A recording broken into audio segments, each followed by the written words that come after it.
Dokter.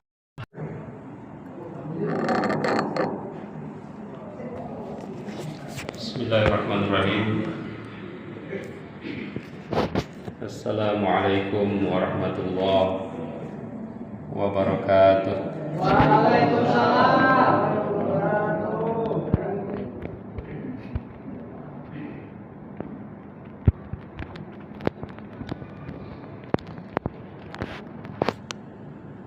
Alhamdulillah wa syukru ala ni'amillah. Wassalatu wassalamu ala rasulillah wa ala alihi wa ashabihi wa mawala. A'udzu billahi minasy syaithanir rajim. Bismillahirrahmanirrahim. Ya ayyuhan nas qad ja'atkum mau'izatun mir rabbikum wa shifaa'un lima fis sudur wa hudan wa rahmatul lil mu'minin. Shadaqallahul azim wa shadaqa rasuluhul karim wa nahnu ala dzalika minasyahidin wa syakirin. Puji syukur kita panjatkan kepada Allah yang Maha Ghafur, yang telah memberikan nikmat kepada kita, terutama nikmat umur panjang, sehingga malam ini kita dapat hadir di masjid yang mulia ini. Dan kebetulan malam ini malam ke-23 ya. Ada yang 24 atau rata-rata 24? Yang banyak pahalanya 24. Ya, 24, 23 belum sedikit. Kurang. Ada yang 25? Enggak. Tapi kemarin saya di satu masjid, saya bilang ini lebarannya bisa Jumat, bisa Sabtu. Mau pilih yang mana? Kalau ada Kamis saja. Ini luar biasa ya. Canda, nggak apa-apa. Jangan dimasukkan ke hati ya. Hadirin jamaah yang dirahmati Allah, salawat dan salam mudah-mudahan tercurah kepada Nabi besar Muhammad Sallallahu Alaihi Wasallam. Beliau adalah tuntunan kita semua.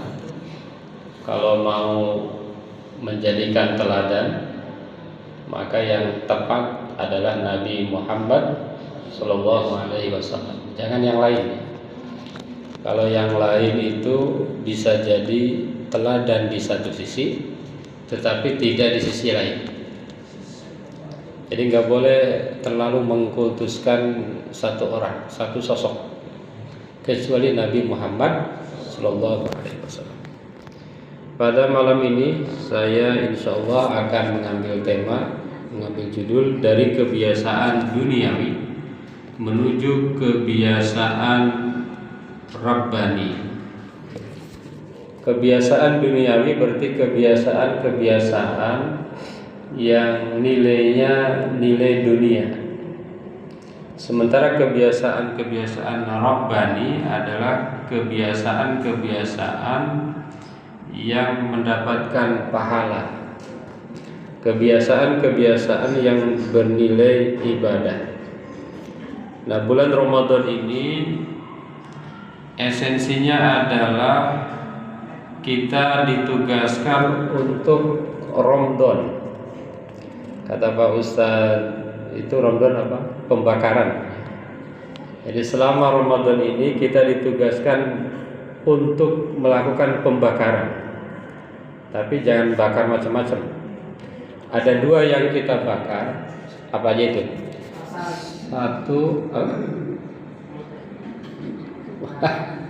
Satu dosa. Jadi selama Ramadan ini diharapkan kita mampu membakar dosa-dosa kita. Cuma dosanya nggak kelihatan. Jadi membakarnya jangan pakai api. Membakarnya dengan sholat tarawih, dengan puasa, itu adalah pembakaran terhadap dosa-dosa kita. Maka orang yang sukses di bulan Ramadan itu nanti keluar, kata Ustaz tadi, Ustaz Saprizal ini, keluar menjadi pribadi yang bertakwa. Itu udah, kalau udah takwa mah enak. Jadi orang yang bertakwa itu adalah orang yang nanti di surganya itu udah disiapin. Dalam Quran ada dikatakan wasiqal ladzina taqaw ilal jannati zumar hatta idza ja'uha wa futihat abwabuha wa qala lahum khazanatuha salamun alaikum tibtum fadkhuluha khalidin.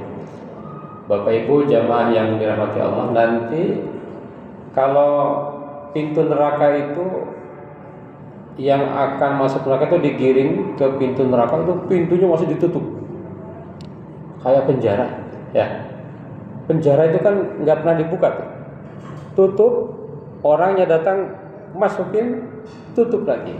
Nah gitu, kira-kira begitu ya, serem ya. Tapi kalau Allah bicara surga wa futihat, sebetulnya hanya ada beda wa dan tidak ada wa di situ. Ada futihat, wa futihat. Ketika bicara surga wa futihat, digiringlah orang-orang yang bertakwa itu ke surga, dan surganya itu udah ada karpet merah. Itu udah ada siapin karpet merah, pintunya dibuka, bahkan udah disiapin rebana segala macam tuh. Tola'al badru kayak gitu, udah disiapin. Pokoknya indah, surga itu indah. Udah disiapin di depan tuh, udah siap semua, makanan semua siap. Itu orang yang bertakwa. Maka keluar Ramadan itu jadilah orang bertakwa. Ada di hadis lain, keluar dari Ramadan ini kayaumin waladathu ummu. Apa itu? Seperti hari kita dilahirkan. Mau nggak begitu? Jadi kita keluar Ramadan ini seperti bayi, mau? Saya nggak mau. Mau nggak? Mau, tapi dosanya gitu loh. Dosanya bagaikan bayi baru lahir, nggak ada dosanya Pak.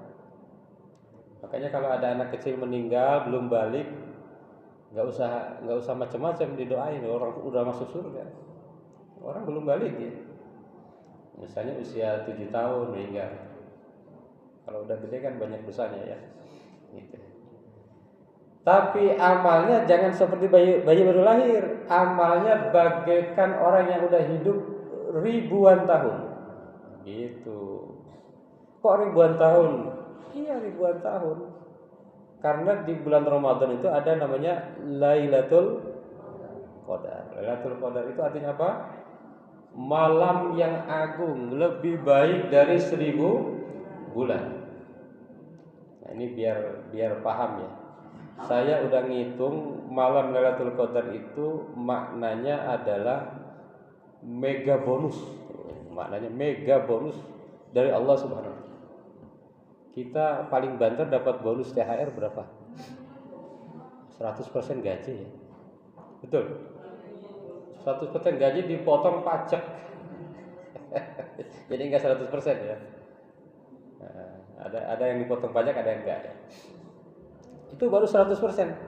Lailatul Qadar itu lebih dari 1000 bulan. 1000 bulan itu 30.000 malam. 30.000 kali lipat itu adalah 3 juta persen. Kalau manusia yang ngomong gitu gak usah percaya.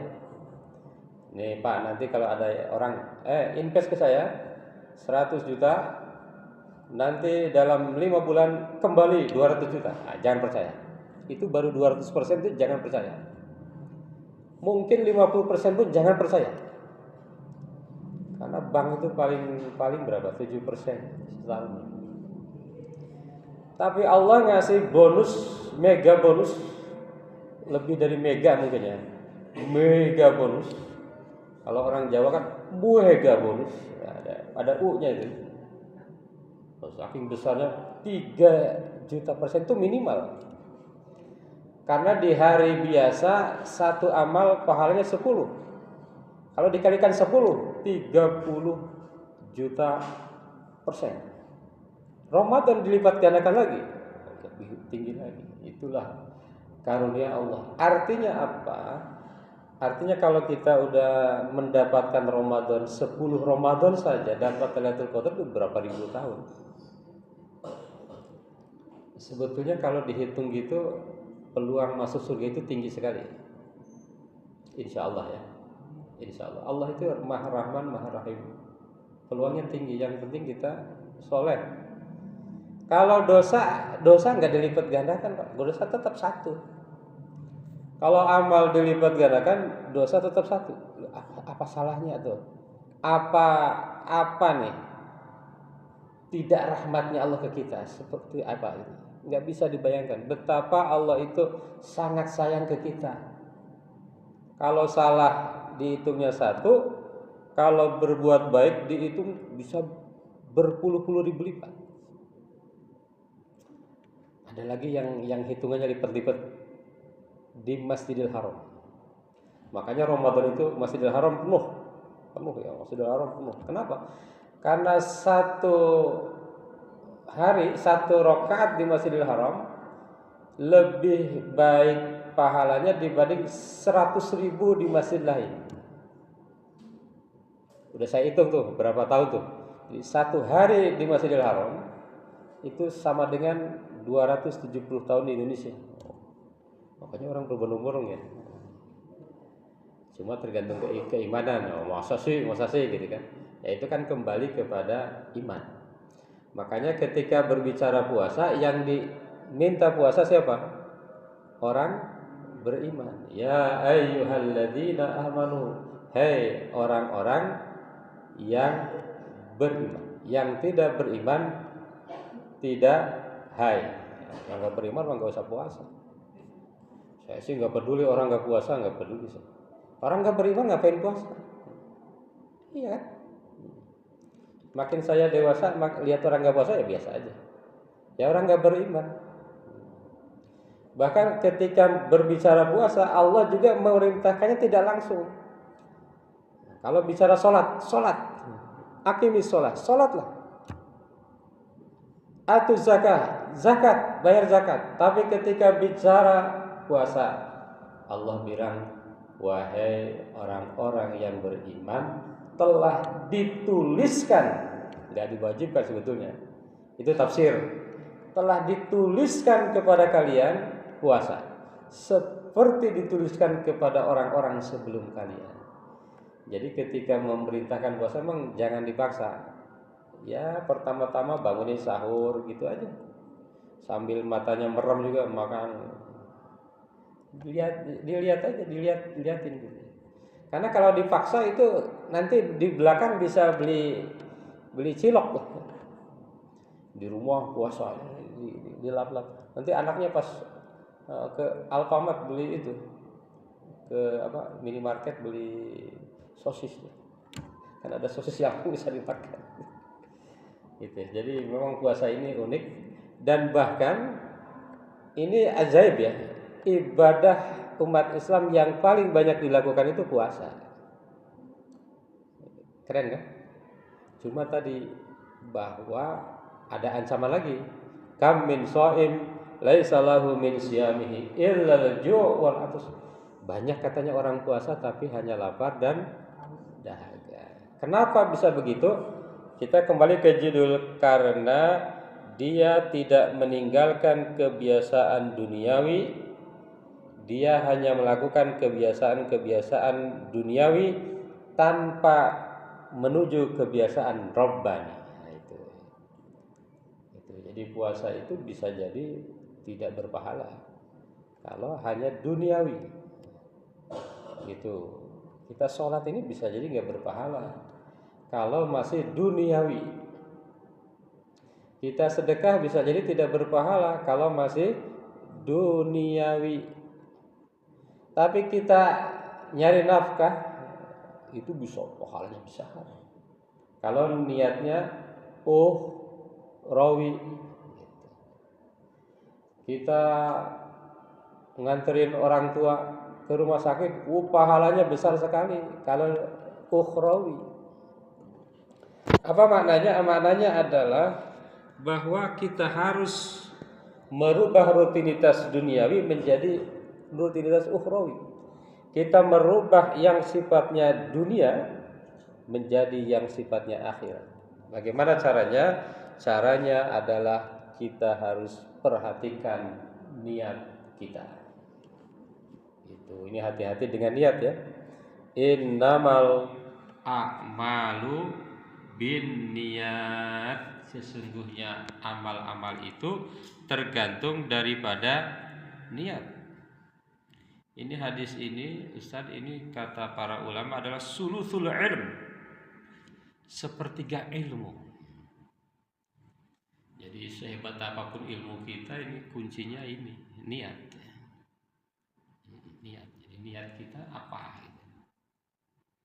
Niat itu kalau Bapak Ibu itu kalau beli properti, niat itu kontrak gitu.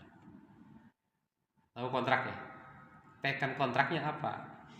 Ini ada rumah 30M. Kontraknya ngontrak apa cuma nungguin rumah itu atau suruh jagain, dibayar atau beli? Itu beda. Hati-hati.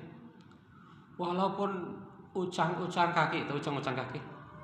Keluar masuk rumah kelihatan kayak orang keren, tapi kontraknya hanya ngontrak. Nah, ini banyak influencer begini sekarang, YouTuber. Kalau kontraknya hanya ngontrak, ya nggak jadi milik, gitu loh.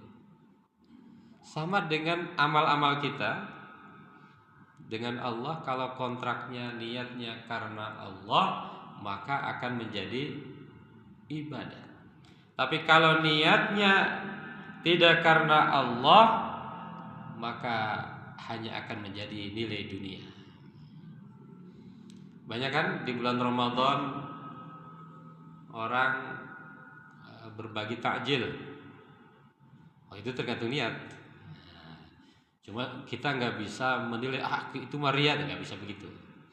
Yang tahu adalah diri kita sendiri. Gitu ya. Ada orang bagi takjil biar populer, ada bagi takjil biar dapat untung, ada juga. Ada bagi takjil karena Allah Subhanahu wa ta'ala. Tadi saya takjilnya di masjid itu, di atas itu. Wah, itu yang ngasih takjil itu dapat pahala orang puasa. Tapi saya nggak rugi, nggak mengurangi pahala saya santai aja.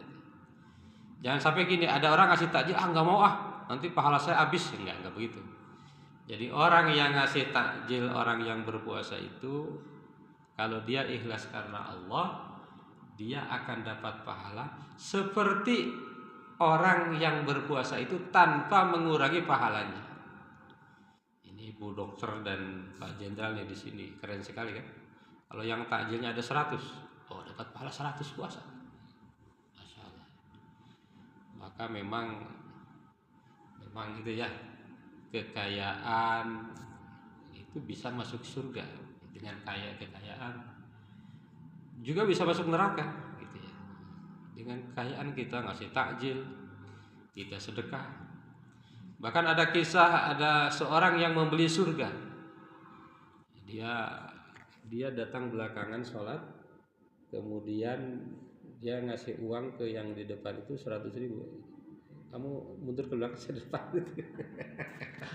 Katanya itu beli surga ya. Bisa. Tapi rata-rata yang punya uang justru nggak kuat dengan godaan uang ya. Maka pernah ada yang bertanya, kenapa orang yang rajin sholat katanya kok lebih susah daripada orang yang nggak rajin sholat? Ternyata ada hadisnya. Hamahullah minad dunya kama hama narul hatama. Ada itu hadisnya, cari nanti. Allah menjaga orang yang akan diselamatkan itu dari dunia yang tidak terlalu banyak. Kenapa? Karena jangan-jangan kalau dia terlalu banyak uangnya nggak mau lagi ke masjid. Pernah ada yang ke masjid yang uangnya 10 triliun? Pernah lihat nggak? Belum ya, yang konglo-konglo itu. Tapi kalau yang pas lah. Ya Allah, berkah sekali. Jadi bergantung kepada niat ya. Innamal a'malu binniyat. maka hadis tentang puasa pun bilangnya begitu. Man shoma Ramadhana imanan wahtisaban. Barang siapa yang berpuasa di bulan Ramadan, satu kuncinya iman. Kalau enggak iman enggak ada gunanya memang. Yang kedua ihtisaban, niat ikhlas karena Allah Subhanahu wa taala.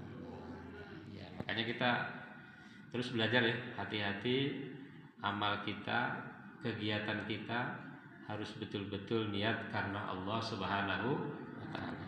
Sudah 20 menit, saya kira itu yang bisa saya sampaikan. Mudah-mudahan kita tadi keluar dari Ramadan menjadi pribadi al-muttaqin, pribadi yang bertakwa. Amin ya Allah ya rabbal alamin.